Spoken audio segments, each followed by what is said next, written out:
So let's look a little more in depth at a few more examples. There's another really key example that we can get by just very simply modifying f of xy. I'm just going to put a negative in front of that. Just f of xy is minus 2xy. That's very easy to do. Just going to put a minus in front of this thing. You can predict what's going to happen. Pause the video if you want to. It's another saddle. It's just the up and the down directions have been reversed. Okay, so again, I don't think a huge surprise as to what's going on with the graph, but let's look at what that does to the Hessian matrix. Of course, it just puts minuses in the off diagonals. So this tells us something really important though. It wasn't too surprising that positive numbers in the diagonal entries seem to be correlating with minima, because that's very much an analogous to one variable, and negative entries in the diagonal slots of the Hessian, the unmixed partials, seem to correlate to maxima. And of course, if they disagree, then that's leading to a saddle. Okay. But what about in the off-diagonal slots? The sign doesn't seem to matter. It seems to maybe have a subtle effect on exactly which directions the saddle, the upward curving and downward curving directions are. But in terms of just whether it's a saddle or not, these two are giving me the same answer.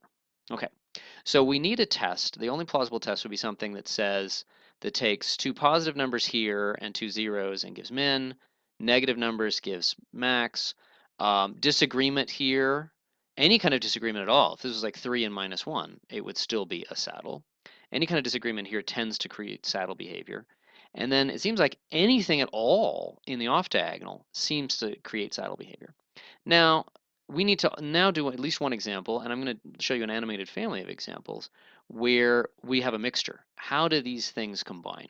So I'm going to do x squared plus axy plus y squared, and this is really going to be key. So that's where a nice animation feature is nice. So I'm going to kill this function. I'm going to activate this one. And here on the CalcPlot3D app, if you put an A, B, C, or D in, and I ask it to graph it, it automatically pops up. I'm going to bring it into view here, an adjust parameters window. And I can pick a range for A. I picked -4 to 4 here. And then I can start animating it. And so I'm going to start with 0, and I think it's probably going to go to the right and become positive. I'm not sure. Okay, so let's just watch it. Okay, so oh no, it started -4. So it's a saddle, and then turns into a min, and then turns back into a saddle, and that's where A is maximum. Now it's coming back, it's just kind of looping back to a min, and then over to a saddle. So we're seeing something that's not too shocking. When A is big, the XY part, it's looking more like the more recent examples. And when A is small, like 0, for example, of course it looks more like the original example. So this is a good example of where the x squared and the y squared, which are going to contribute to unmixed partials, are trying to get it to be a min, and then the xy part is trying to get it to be a saddle. They fight, and just right now, they sort of fight to a draw. You might notice, I'm going to stop at the relevant point, might notice right about here, oh, I've stopped it a little bit late, but right about there, you get something where it's almost flat in one direction. It's a trough. It would be a cylindrical trough in one direction. And that's where it's basically a tie. It's technically a min, but it's really close to being a saddle. In fact, here I let it go a little further, and now it's just barely a saddle, or it's curving strongly up in one direction and very weakly curving the other. Okay, let's see that again. Right, right about, ooh, I stopped a little too late there. Right about where A equals like ±2, it looks like. There's something special happening. So let's look at that. We can do that with a little algebra. Okay, so let's look, come on. So what's going on here, of course, is that the unmixed partials are 2's. The mixed partials, easy to calculate, are both A. And it looks like when the absolute value of A is greater than 2, the saddle influence wins.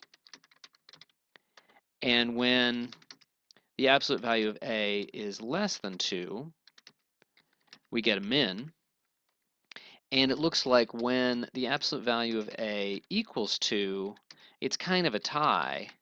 And it looks like we're getting at a trough, like a cylindrical trough. We can do that with just a little completing the square here. Okay. If I look at x squared plus ax, let's look at x squared, the the borderline case, plus 2xy plus y squared. Oh yeah, that's totally familiar. That's x plus y, quantity squared. Yes, that's something that's never going to be negative, but it has a whole line of zeros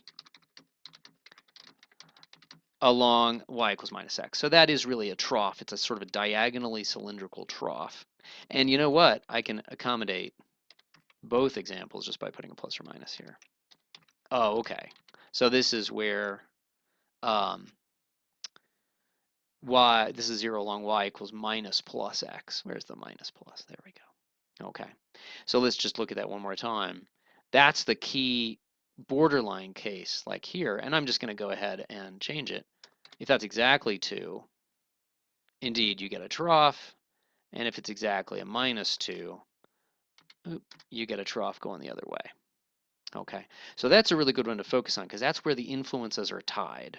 Okay, so now I can actually bring out the test here. Okay, so here's the claim. Okay, that the key quantity, and here's a payoff for writing it in a matrix form. The key quantity is the determinant. The determinant of the Hessian, after all, is going to be that fxx squared. Sorry, just kidding. fxx times fyy minus the fxy times itself, and I'll just write that as that thing squared. Okay, let's test to see what that does in all the examples. So here, I'm just going to call it D. Here, D is 4, positive. Here, D is still 4, positive. And that's okay because right now I'm not trying to distinguish mins from maxes. I'm really trying to figure out, does saddle behavior dominate or not? Here it's positive and we know that saddle behavior does not dominate. Here for x squared minus y squared, oops, not what I wanted to do. Here you take the determinant of that, it's minus 4. Aha, that's different. Negative, so we think maybe negative is the saddle behavior. Okay. Here, of course, was a really crucial one where we started to see off diagonal elements. Here, the d is minus 4 again. And that should be true because remember, these were exactly the same function, just rotated. I should get the same number if that's a key number for the indicator, and that's a really good sign. Here again, d equals minus 4. So the fact that we're squaring the off diagonal means that I don't care, as we saw, we really don't care what the sign is, it's just how big it is. And then the real key is where they fight each other.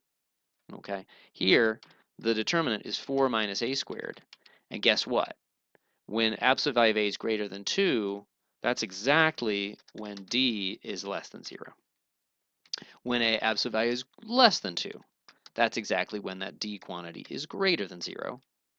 And when absolute value of a equals 2, that's exactly when d equals 0. And that's where the test is pretty ambiguous. It can't quite tell because it's right on the borderline between saddle behavior and clear min behavior, like a little bowl. Okay, so that's indicating the determinant of the Hessian is absolutely crucial. So the punchline here is that if the determinant is greater than 0, it's a max or a min. And then telling which one is which is easy because you just look at the diagonal elements and see what are they telling you. Okay, I'll leave that to the book to give examples of. If d is less than 0, it's a saddle. Okay, and if d equals 0, the test is inconclusive. This is exactly like in the one variable case. If you do the second derivative test and you get 0, it's not precise enough to tell the inconclusive. That doesn't make any sense. The test is. Okay. What we've seen in the quadratic examples is that it was this cylindrical trough behavior, but there could be other things that are screwing it up. Okay. One extra thing I want to do is this has been really limited to just quadratics. Maybe this is a test only works for quadratics. Is this really, really general? Well, I want to just talk briefly about what happens for a function like x squared plus y squared plus 10x cubed. Just add something a little bit more interesting than a quadratic. If you calculate the Hessian at 0, 0, which it's easy to see is still a critical point, the second derivative of the x cubed still leaves an x. and you're going to get no contribution. There's no extra contribution. So again, pause the video if you don't believe me and calculate the second derivatives at 0, 0. It's as if it's just x squared plus y squared. Is that good? Is that accurate? We have changed the function now. Should this still be giving the same behavior? The prediction is for a local min. Okay, and here's why that's okay, because if x is small, then yes, x squared and y squared are small, but x cubed is super small. And it's going to give a negligible contribution. Okay, so there's more of the story to tell there about exactly what can this do and what it can't do. But I wanted to give a little bit of a recognition of the fact that I'm doing this for very special examples, and it's only going to make sense if you can make an argument that says adding other stuff in isn't going to screw up this test. But it really doesn't. Okay.